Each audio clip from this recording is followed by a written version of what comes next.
Hello and welcome to the Bench Buddies podcast. Today we're joined by a very, very special guest who we're about to be calling right now, Mike Nicastro. Isaac, go ahead and do your thing and then introduce the man.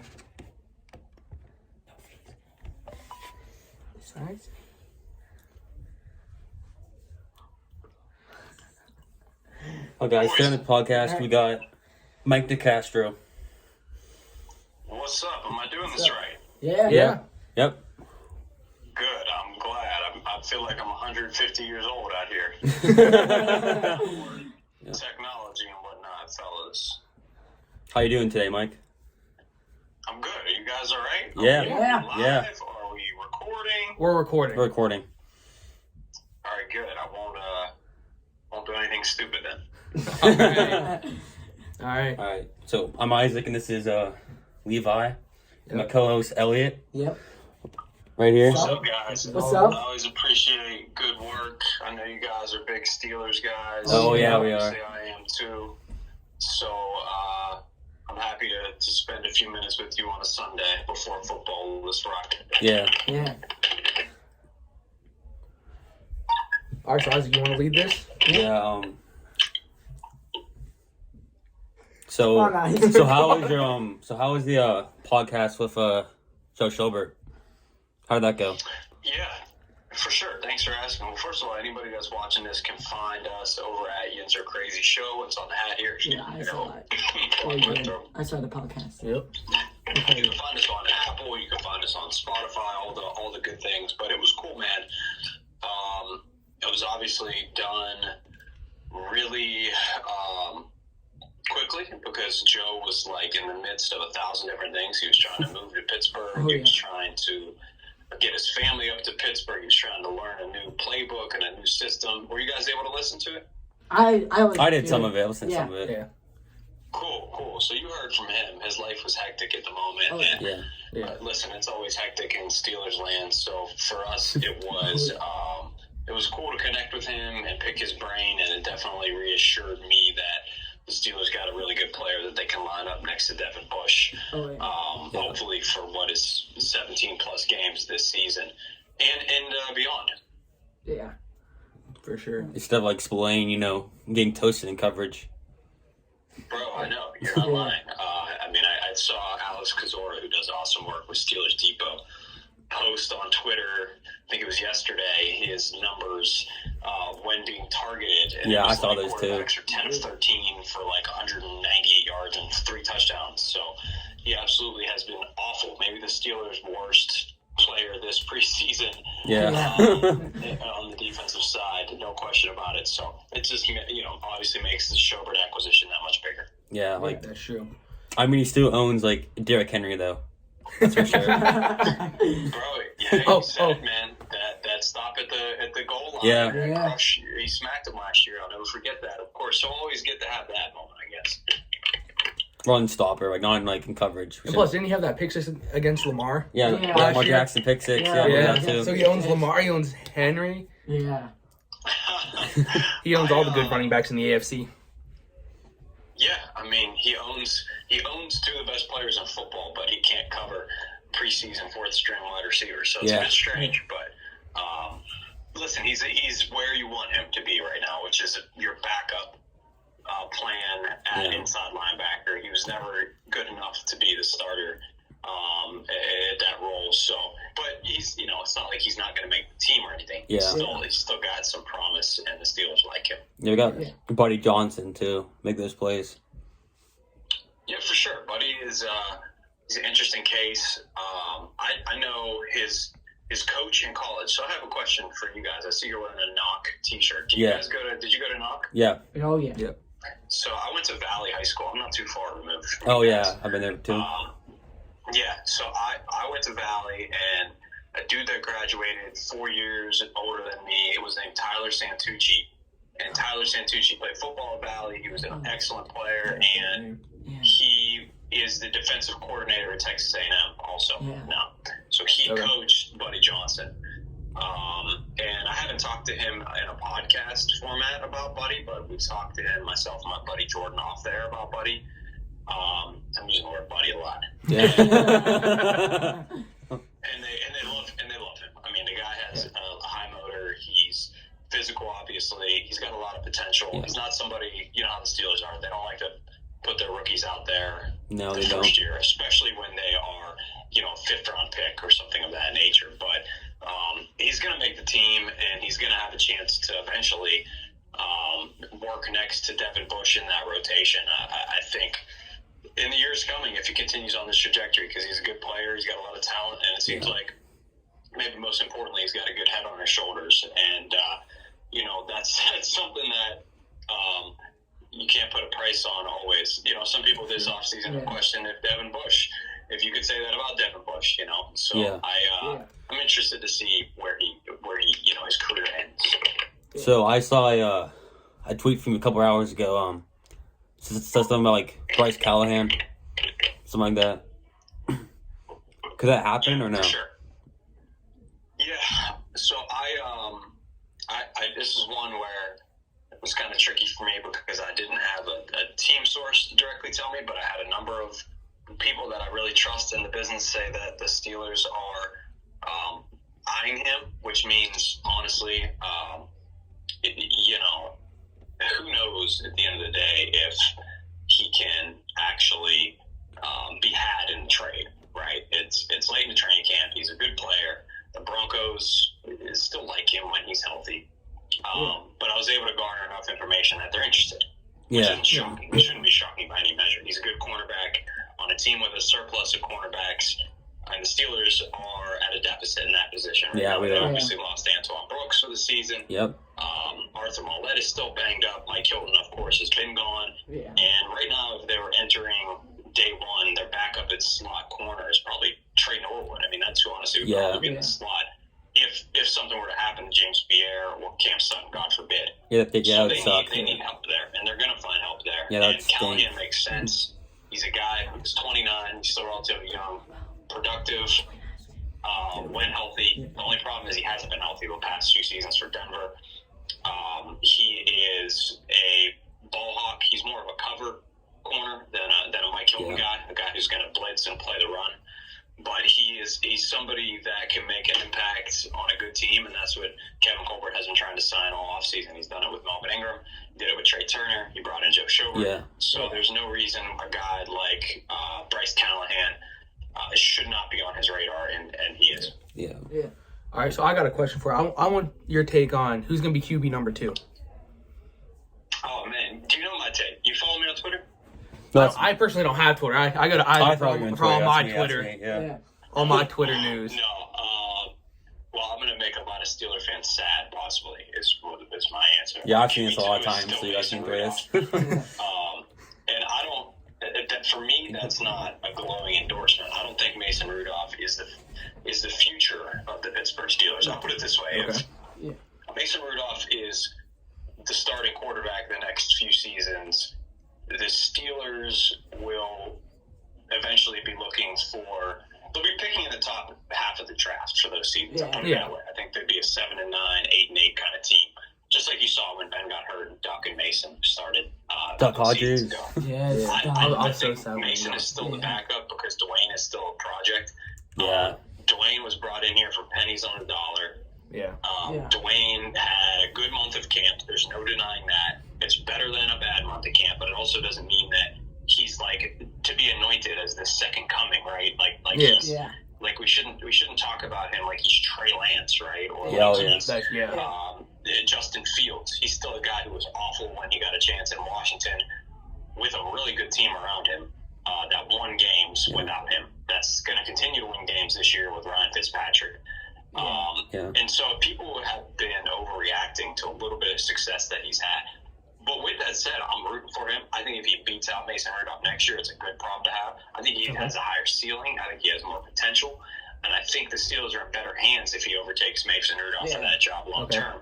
But to be honest with you, I don't think the future quarterback is on this roster. I don't. I think when Ben decides to hang him up, they either find a free agent or draft one and pay them big bucks, or they look to the draft and rebuild and start over again. But right now, it's Mason Rudolph to answer your question. Yeah. Okay. I'm a big fan of Mason. Yeah. I do like Mason, Yeah, I like Mason. Yeah. So, is this Ben's final year? You think? Yeah. It's a great question. I hope, because if is his final year, that means they'll win the Super Bowl. So I hope. Yes. Yeah. Yeah. Yes. It's Because he'll walk away if that's the case, and how couldn't you? If he has the exact same season he had last year, 33 touchdowns, 10 interceptions, team wins 12 or 13 games, makes a push in the playoffs, a little more than last year, and they fall short of the Super Bowl, I don't know how the heck he retires. I don't know how the heck the Steelers would want him to retire.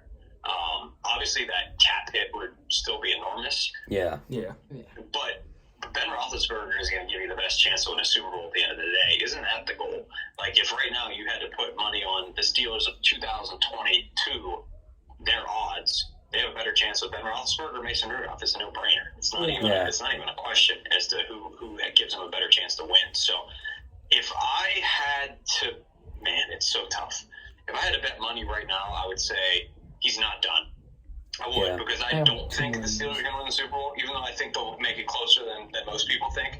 And I do think Ben is going to have a big year. So those two things combined, this offseason should be similar to last, where a lot of people are saying, hey, look, he still got it done at a high level. The Steelers came close. They won a lot of games. Who gives them the best chance to win? It's Big Ben. So I say he plays longer than one more year, but I hope he only plays one, because that would mean they won the whole thing. Yeah. I guess. You got a question, Elliot? Yeah, you got any Any questions, Elliot? time to think one up. Here, I'll ask one and then you can. Yeah. So, with the glaring holes in the offensive line, with the retirement of Pouncey and all that, I know Trey Turner was a big addition, even though I'm pretty sure he was injured last season, so there wasn't much for him to see. But how do you think, like, league-wide, how do you think the Steelers' O-line is going to be this year? Hopefully average, which would be a big improvement, because they were below average last season, especially late. Yeah. They're not a great offensive line by any means. They're still a bit of a ragtag bunch. The biggest thing going for them is that they're going to be hella motivated, extremely motivated this season, because everybody's saying their only hang-up is this horrible offensive line. That's what you hear if you turn on ESPN, if you turn on NFL Network. Everybody that's trying to break down the Steelers right now is like, 32 in the NFL. Defense is excellent. Ben is still a good leader, but the line sucks. So they're hearing that, and hopefully, Mike Tomlin is a good enough coach, and Matt Canada and Sean Surratt. Actually, it's not Surratt. Adrian Clem, offensive line coach. Guys like that are smart. They'll use that as bulletin board material. They'll write that on the chalkboard every day. Yeah. So that offensive line, every day they walk into work, is going to see everybody talking about how bad they stink. And that should fuel them. It's already fueled them. They've been the number one offensive line in the preseason, according to Pro Football Focus, and they generally hate everything the Steelers do. Yeah. So it means they've been really, really good. They just don't have elite talent, right? It's not like young talent. Nicastro and Pouncey were just starting out, right? It's not that kind of line. And Al Villanueva had just transitioned to left tackle. That was the best line the Steelers have seen in a long time. I like Dan Moore a lot, too. Out. Yeah, exactly. They aged out, and now you're right. They're young. They're hungry, hopefully. I think Kevin Dodson's the best player on that line. I like Green, too. Andrew Green has a chance to be good. But he's still, the jury is out on him, because he's very different. He's undersized. He's more of a zone blocker, more mobile kid than your typical big burly center like Landon Dickerson from Alabama.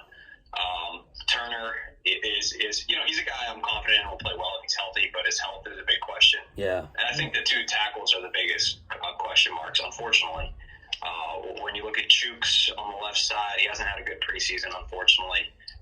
And he is somebody that is supposed to take that next step, that big leap for this team if they want to be good. And then Zach Banner on the right side, can he stay healthy? One, and then two, can he find like a bit of a mean streak? That's something that I've always wondered if he has. He's such a big teddy bear, such a good guy deep down. You got to be kind of an ass to play offensive line in the NFL. Yeah. Occasionally, hopefully you can blur me out on that if you're putting this on YouTube. But I don't know if he has that. It's not a knock on him. He's a good player. That's just how I feel.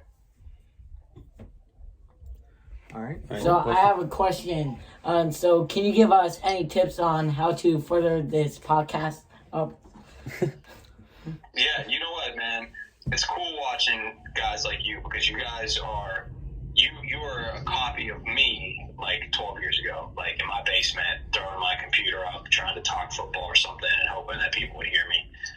It takes a while. Yeah. Stick with it. Be patient. Just keep putting out content. Have fun. Do it the right way. And by that I mean, like, don't try and just tweet like crappy clickbait and things like that to get attention, right? Like try and have people rating original stuff and giving original ideas and putting out stuff and doing things like this. And just keep at it, read some things, read some good sports journalism books. Right. You guys have already done a good job capturing the audience that is younger right now, because everybody's on YouTube and podcasts and things like that. That's what I'm trying to capture. I think things like the local TV shows and radio stations, by the time you guys are my age and over 10 years, those aren't going to be as popular. YouTube is still the future. So focus on that. Watch the Steeler games. Take notes. Play a lot of Madden. Learn the plays. Steelers. That's me right there, Madden. It's me all day. I knew it was good. All right, my cousin had a question. He wants to know, who do you think is going to be the starting center for the Steelers? It's got to be Green, right? Yeah, I think it's going to be Kendrick Green. But if he stinks early, they'll go to BJ Finney quickly. They're not going to mess around. They want to win this year. Yeah. They know that their rookies are going to be here long term. They can work through them and develop them throughout the years. Finney isn't going to blow the roof off of any place, but he's steady. That's what he is. He did find me before. Yeah, he's just, what you're going to get from him. Ben likes him, which is big. So if Kendrick Green struggles early on, he'll get replaced. But he's going to get the first opportunity because he's got the most potential at center. Yeah. All right. So like this whole entire off season started off like trash and then went like up here like in an instant. Yeah. They definitely made big moves. Yeah, big moves. Yeah, man. I'm telling you, a lot of people don't ever doubt the Steelers. That's what I've been telling people, preaching on my Twitter for a long time. I see that. People always doubt this team. People doubt Kevin Colbert. Listen, there's a reason they've won 17 consecutive seasons and a reason why they have 6 Super Bowls, and they're one of the best franchises in all of sports. They know what they're doing, right? It's not like this isn't a team that's going to lose Bud Dupree, Mike Hilton, Al Villanueva, Marquise Pouncey, David Nicastro, and just throw their hands up and be like, "Oh, we quit," throwing in the towel. Yeah, they're gonna figure it out. They always have a plan. They brought in some good players. They still have some good players. Let's see what happens. Pretty good draft this year too. Real good draft this year. I would say. Like it, and listen, you can't evaluate it completely right now. It's been a preseason and an off season. I know we like to get super excited. Yeah. But I love Pat Fryermuth. Najee Harris is Harris is gonna be a beast. The real question for me would be Kendrick Green. If he turns into a center that can start for a handful of years for the Steelers, it's a home run draft class. If he's not very good, then it might not look as good at the end of the day. He'll be fine. Yeah. Yep. I don't think he'll like snap it, over Ben's head or anything. Hope not. It's not to bring back bad memories, right? Yeah. At least of Cleveland. So, just keep doing your thing, guys. Have fun with it. That's what it's about. Sports aren't that serious at the end of the day. And, hey, make sure you do me a favor. Tell everybody about Yinzercrazy show. I will for sure. Tell them to follow. Check the website. Check the podcast, the YouTube, everything. Keep spreading the word and hitting that retweet button, all right? All right. Thanks, man. Thank you so much for joining us today. For sure. Thanks for coming, man. Let me know if you need anything, guys. Be safe, all right? All right. See you, man. Have a good day. Good luck. See you. Bye. That was great. All right, so that was Mike Hilton, like you said. Yinzercrazy. That was Mike Nicastro. Mike Nicastro. You're talking about Steelers. Follow him on Yinzercracyshow.com. Yeah, we'll put the link in the description for sure. He did a podcast with Joe Schorber and other NFL players. That's where I want to be. Lamar One League too. He does a lot of shows with them. Yeah, that's where I want to be. I want to be able to have enough clout to be able to do stuff with like. But the thing is, like he was saying, bro, if we start small, like best player on our high school team, bro. Yes. Even though we got blown out 62-0, we don't have to talk about it. Yeah, we don't talk about that. We don't have to talk about it, but we can get our best player. Yeah. you know, Murph is a nice guy. I'm sure he would join 6 here. foot? Yeah, I 6 think foot. I think He's you 6 should foot start too. up a Twitter account for us since you got Twitter. That's fact. Dude, And I that's can good. start- That's I can start bad. an You should. Instagram account. Yes, sir. Dude, let's start that shit. Oh, Isaac, Isaac, come oh on, my bro. God. No, it's No. fine. It's fine. It's fine. It's fine. It's Levi fine. has a mouth too. No, bro, I didn't say nothing. I didn't say nothing. I don't know what y'all talking about. I didn't say the full word. I said shh. Yeah, I should cover it up real quick. Yeah. I caught that. But hey, listen, he gave us some really good advice, and you know, Yeah. hopefully sometime, We can do it again. yeah, we can do it Yeah. again. Get him again. Or maybe we'll be on his show. Yeah. His show, We yeah. get big enough, bro. If we We get should big do enough his and we're show. on his show, that's when you know we've made it. Yeah. Honestly, he's such a cool guy. I never met him, but he's such Yeah. until today. But he's First such time a cool I talked to him too. Yeah. I mean, I missed him on Twitter a couple times, but yeah. And like He's- he's such a cool guy. Like the Yeah, fact that he's a he cool will guy. take the time out of his day to one do this Yeah. and two and before answer dinner. you Yeah. Yeah. and before dinner, bro. Before dinner. I hope he has a great dinner. Yeah, Yeah. same. I But hope he watches this and he has a great dinner. I the thing hope is, like, where you know, you're like going is fantastic. everything he says on Twitter is actually like logical. Yeah. Like he's Yeah. he's not biased. Yeah, he's not like Yeah. Skip Yeah. Bayless. Skip Bayless. Yeah, when he said don't tweet clickbaity stuff, my mind immediately Yeah. went to Skip Bayless. Dude, like everything, like Mike, like every tweet I've seen, like he's always been right. You know, he's always been right. Yeah. Each time. Bro, that was a good podcast. Yeah, And this is our first one that we've actually filmed besides, you know, the Salty Sixers fan Yeah. series during the playoffs that we don't have to talk about. Go Cavs. Go Cavs. Go Cavs. Go Cavs. What the heck? Go Suns, man. I'm a Cavs fan. Bro, dude. you're bandwagon. What I'm happened to a Cavs Orlando? What fan. happened to Orlando? You bandwagon? What happened to Orlando? No, Well- but hey, that's a wrap. Yeah. That's a wrap. This been Big Al. I've been Big O. This has been Skelliot. King Gas Skelly. Spicy 828. Gasoline Bison. Make sure to follow the new Twitter account I'm gonna make soon. Yeah, we're gonna make the. I'll make a wait Twitter till he account. makes the Twitter and Instagram, and then I'll put the links Yeah. in the description, Yeah. bro. We moving up. We have more. All right. Well, hey, like I said, that's a wrap, and this has been Bench Buddies podcast. So we'll see you next time.